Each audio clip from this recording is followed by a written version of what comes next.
हमारे लिए मुस्लिम vote bank नहीं है। हमने डंके की चोट पर कहा है कि चुनाव जीतने के लिए मुसलमानों की कोई ज़रूरत नहीं है।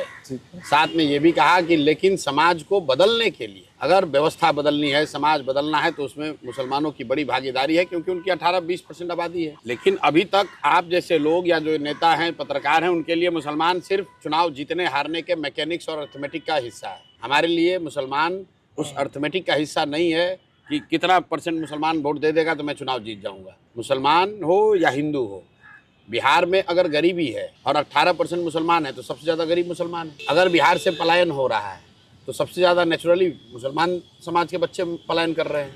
अगर बिहार में बच्चों को पढ़ने की सुविधा नहीं है तो सबसे ज़्यादा मुस्लिम समाज के बच्चे हैं जिनको पढ़ने की सुविधा नहीं है। तो अगर शिक्षा सुधरेगी तो उसमें निश्चित तौर पर सबसे बड़ा लाभ मुसलमानों को होगा। अगर पलायन रुकेगा तो सबसे ज़्यादा जो बच्चे आज बाहर जा रहे हैं, युवा बाहर जा रहे हैं, मुस्लिम, वो नहीं उनकी संख्या कम होगी।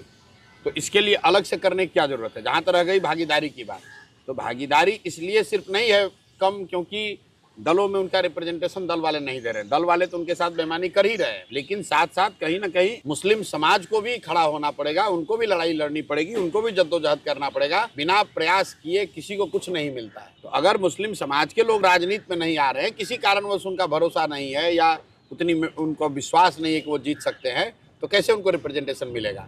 जहाँ तक रह गई बात जनसुराज की, जनसुराज ने अपने आप कहा है, सिर्फ मुसलमानों के लिए नहीं, कि समाज में जिसकी जितनी संख्या है उसके हिसाब से उस समाज के उतने अच्छे लोगों को भागीदारी दी जाएगी।